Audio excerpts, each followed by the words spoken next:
नमस्कार दोस्तों, behind the stumps पे आप सभी लोगों का बहुत बहुत स्वागत है।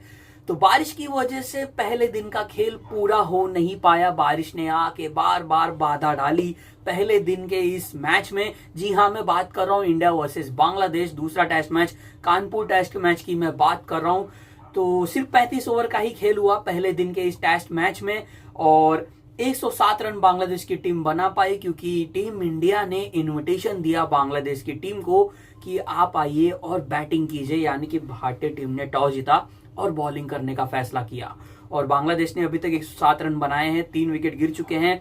अच्छी बात यह है बांग्लादेश की टीम के लिए कि मोमिनुल हक और मुशफिकुर रहीम बैटिंग कर रहे हैं, दो अनुभवी बल्लेबाज बैटिंग कर रहे हैं। लेकिन थोड़ा सा बांग्लादेश अपने इस प्रदर्शन से निराश होगा, क्योंकि एक समय पे थोड़ी सी अच्छी शुरुआत मिली थी, क्योंकि 29 रन बन चुके थे, 26 रन बन चुके थे और बहुत ही बढ़िया तरीके से शादमान इस्लाम बल्लेबाजी कर रहे थे। एक छोर से उन्होंने बहुत बढ़िया शुरुआत दिलाई थी अपनी टीम को और तेज गति से रन बन रहे थे। लेकिन वहीं से आते हैं आकाशदीप और अपने पहले ही ओवर में आके वहां पे वो आउट करते हैं जाकिर हसन को आउट करते हैं, जो 0 पे आउट होते हैं अपनी पहली पारी में। 24 गेंदों का सामना करते हैं लेकिन उनका खाता नहीं खुलता है। बहुत बढ़िया तरीके से स्लिप कॉर्डन में यशस्वी जायसवाल कैच पकड़ते हैं, वहां पे पहली विकेट गिरती है। फिर उसके बाद जो तेज गति से रन बना रहे थे, यानी कि मैं बात कर रहा हूँ शादमान इस्लाम की, बहुत बढ़िया वो बल्लेबाजी कर रहे थे। 2 अच्छे स्ट्रोक उन्होंने लगाए, 2 में बीट भी हुए, बट तेज गति से रन बना रहे थे। 36 गेंदों का सामना किया, 24 रन बना दिए उन्होंने। लेकिन आकाशदीप ने बहुत बढ़िया तरीके से वहां पे वो राउंड द विकेट के एंगल से उन्होंने एलबीडब्ल्यू किया, जहां पे अपील हुई जोरदार और आकाशदीप ने ही कन्विंस किया वहां पे रोहित शर्मा को। रोहित शर्मा भी थोड़ा इंटरेस्टेड थे, उन्होंने ऋषभ पंत से थोड़ी राय मशवरा ली। ऋषभ पंत ने भी कहा कि रिव्यू ले लीजिए आप, और रिव्यू वहां पे लिया और एंड में दिखा कि जाके गेंद स्टंप पे टच हुई, यानी स्टंप पे जाके लगी और वहां पे अंपायर को निर्णय बदलना पड़ा। बहुत बढ़िया यहाँ पे आकाशदीप प्रभावित कर रहे हैं। यानी कि अगर मैं आपको आकाशदीप का अभी तक अंतरराष्ट्रीय टेस्ट करियर का जो मैं अगर आपको स्टैट बताऊं, यानी कि ज्यादा मैचेस अभी तक उन्होंने नहीं खेले हैं, लेकिन आपको थोड़ी सी झलक याद आएगी। यानी कि अगर मैं आपको थोड़ा रिमाइंड करूं, जो होम टेस्ट सीरीज पिछला टीम इंडिया का था, जहां पे इंडिया और इंग्लैंड के बीच में जो 5 मैचों की टेस्ट सीरीज हुई थी, वहां पे आपको याद आ रहा होगा कि इस भारतीय युवा पेसर यानी कि इस बंगाल के पेसर को वहां पे मौका मिला था। और वहां पे रांची टेस्ट मैच ही, अगर मैं गलत नहीं रहूंगा, मैं एक बार चेक कर लूं, जी हाँ, रांची टेस्ट मैच में ही उन्होंने बहुत प्रभावित किया था। वहां पे उन्होंने उस टेस्ट मैच में अगर मैं कहूं तो 3 विकेटें ली थी। फिर उसके बाद आप देखिए चेन्नई टेस्ट मैच की बात कीजिए, वहां पे पहली पारी में 2 विकेट और इस पारी में भी वो उन्होंने बहुत बढ़िया अभी तक गेंदबाजी की है। 2 विकेटें यहाँ पे भी आकाशदीप ने ले ली है। अगर मैं आपको मैं उनका स्पेल बताऊं तो 10 ओवर में 4 मैडन, 34 रन देकर 2 विकेटें, और उसमें विकेट किसकी, जाकिर हसन की और शादमान इस्लाम की। यानी कि दोनों ही बांग्लादेशी ओपनर को यहाँ पे आकाशदीप ने आउट किया। तो बहुत बढ़िया अभी तक इन्होंने गेंदबाजी की है और मेरा ऐसा मानना है कि ये अपने प्रबल दावेदारी स्पष्ट कर रहे हैं कि वो ऑस्ट्रेलिया जाएंगे। क्योंकि देखिए बॉर्डर गावस्कर टेस्ट सीरीज के लिए टीम इंडिया का पेस अटैक कैसा हो सकता है, मोहम्मद शमी, जसप्रीत बुमराह और वहां पे आपको दिखेंगे मोहम्मद सिराज। ये आपके प्रॉपर पेसर्स होंगे जो ऑस्ट्रेलिया जाएंगे। आप शार्दुल ठाकुर के बारे में भी सोच रहे होंगे, यानी कि सिलेक्टर्स, और हम भी यही सोच रहे होंगे कि शार्दुल ठाकुर भी जा सकते हैं। हार्दिक पांड्या भी आपको सुनाई देगा, ये खबर आ रही कि वो रणजी ट्रॉफी में पार्टिसिपेट करने वाले हैं अपनी स्टेट टीम बड़ौदा के लिए। तो हार्दिक, शार्दुल, लेकिन प्रॉपर पेसर्स की अगर एक सूची बनेगी तो वहां पे मुझे ऐसा लग रहा है कि चौथे पेसर आकाशदीप होंगे। आपकी क्या राय है, प्लीज आप मुझे कमेंट करके जरूर बताइए। यहाँ पे जब 26 पे 2 विकेटें गिर जाती हैं, हम फिर से टेस्ट मैच पे आते हैं, तो वहां पे हमने देखा कि मोमिनुल हक जो आज नंबर 3 पे बैटिंग कर रहे थे, उनका साथ निभाया, यानी कि बांग्लादेशी कप्तान नजमुल हसन शांतो ने। दोनों के बीच में बहुत बढ़िया अर्शद की साझेदारी, जो आई थिंक 51 रन की थी, थी, दोनों बहुत बढ़िया तरीके से खेल रहे थे। मोमिनुल हक ने बहुत अच्छे कवर ड्राइव भी लगाए और आकाशदीप के अगेंस्ट वो अपर कट भी उन्होंने मारा, जो कि स्लिप के ऊपर से उन्होंने खेलने का प्रयास किया। एक शॉट उन्होंने सिराज के भी सामने खेला और पहला टेस्ट मैच मोमिनुल हक का उतना अच्छा नहीं गया था, लेकिन यहाँ पे अच्छी बल्लेबाजी कर रहे हैं। 81 गेंदों का सामना किया है, 40 रन बना दिए हैं, 7 चौके लगाए हैं, कुछ बढ़िया कवर ड्राइव भी हमें देखने को मिले, कुछ ऑफ ड्राइव भी बढ़िया देखने को मिले हैं हमें, तो बहुत बढ़िया बल्लेबाजी कर रहे हैं। वैसे ही नजमुल हसन शांतो भी बढ़िया बल्लेबाजी कर रहे थे। बहुत प्रभावित किया है इस बांग्लादेशी कैप्टन ने इस टेस्ट सीरीज में मुझे अभी तक। बहुत बढ़िया तरीके से स्पिन को भी खेल रहे हैं।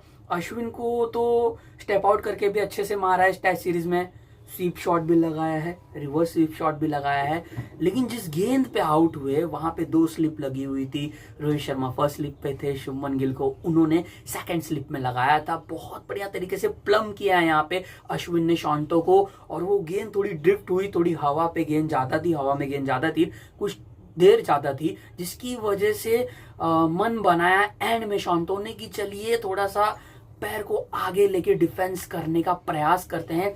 उसी के इंटेंट में थोड़ा गैप ज्यादा दिखाई दिया और अपील हुई जोरदार कैच की, लेकिन वो अंपायर ने जब रिव्यू यहाँ पे शांतो ने लिया तो वहां पे दिखा कि गेंद बैट से तो लगी नहीं है, लेकिन जब एलबीडब्ल्यू के लिए चेक की गई तो वहां पे पूरी तरीके से मिडिल स्टंप पे गेंद जाके टकरा रही थी। अंपायर को वहां पे उंगली खड़ी करनी पड़ी, शांतो को वहां पे जाना पड़ा। 3 विकेट गिर चुके हैं। फिर बहुत बढ़िया तरीके से जो मैंने कहा कि मोमिनुल हक बल्लेबाजी कर रहे हैं, मुशफिकुर रहीम एक चौका उन्होंने भी लगाया जो कि थोड़ा सा स्लिप गली के बीच से गया, हल्के हाथों से खेला पूरी तरीके से। उस शॉट में कन्विंस नहीं थे मुशफिकुर रहीम, लेकिन उन्होंने खेला। तो 13 गेंदों में 6 रन बना के वो नाबाद हैं। मोमिनुल हक 40 रन बना चुके हैं। तो आज पहले दिन के खेल में अगर मैं कहूं तो ओवरकास्ट कंडीशंस थी। मोमिनुल हक थोड़े भाग्यशाली भी थे। बुमराह के अगेंस्ट वो गेंद शायद स्लिप में जाती, किसी खिलाड़ी के हाथ में चली जाती, लेकिन वहां पे गेंद जो गई वहां पे शायद वो गैप में वो गेंद चली गई ज्यादा। तो थोड़े भाग्यशाली यहाँ पे मैं कहूंगा मोमिनुल हक के लिए, वरना शायद वो अंत में आउट हो जाते, लेकिन तभी बारिश ने दखल अंदाजी दी और मैच वहीं पे समाप्त हुआ। पहले दिन के खेल की अगर मैं बात करूं तो भारतीय टीम की ओर से अश्विन के खाते हैं, अश्विन ने 1 विकेट ली। आकाशदीप जो कि आज पहले दिन के हीरो रहे टीम इंडिया की ओर से। और अगर बांग्लादेश की ओर से अगर मैं कहूं जिसने बहुत प्रभावित किया वो थे मोमिनुल हक, जो अभी भी नाबाद हैं। अब बांग्लादेश की यहाँ से स्ट्रेटेजी क्या होगी? देखिए, अभी भी बैटिंग करने आना है शाकिब अल हसन को, जो कि आप समझ कर चलिए कि वो अपने आखिरी पड़ाव पर आ चुके हैं इंटरनेशनल टेस्ट क्रिकेट में। अपने घर में साउथ अफ्रीका के सामने वो इंटरनेशनल टेस्ट क्रिकेट में संन्यास ले लेंगे अगर उन्हें वहां पे खेलने का मौका मिला तो शाकिब अल हसन की भी बैटिंग अभी आनी है। लिटन दास को आना है, नंबर 7 पे वो बैटिंग करेंगे। फिर मेहदी हसन मिराज, तैजुल इस्लाम को मौका मिला है। उसके साथ साथ तस्कीन अहमद नहीं खेल रहे हैं तो खालिद अहमद खेल रहे हैं।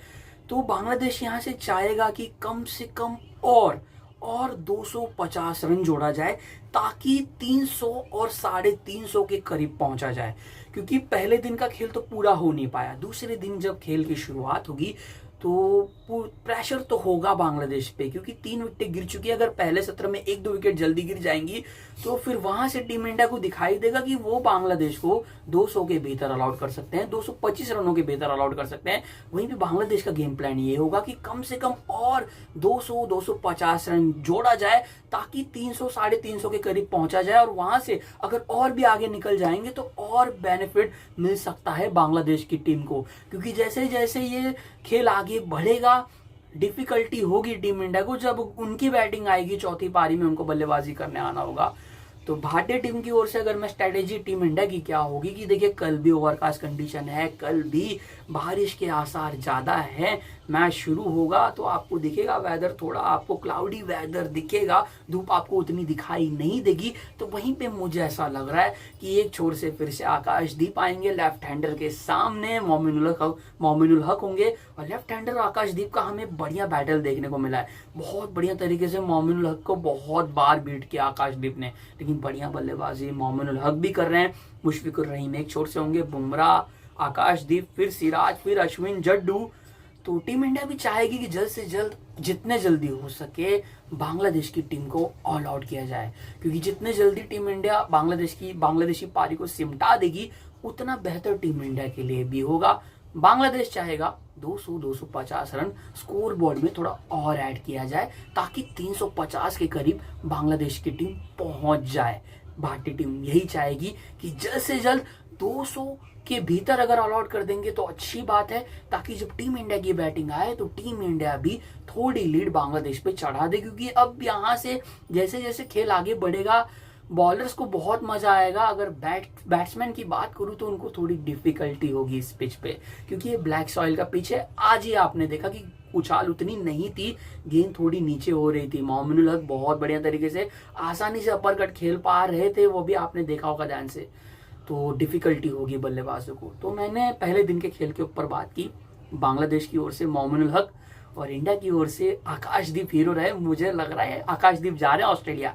आपकी क्या राय कमेंट करके यहीं पे आप बता दीजिए। यहीं पे मैं आपसे लेता हूं इजाजत, इस वीडियो को करता हूं मैं यहीं पे समाप्त। दूसरे दिन के खेल में क्या होगा ये तो खैर हमें कल ही पता चलेगा।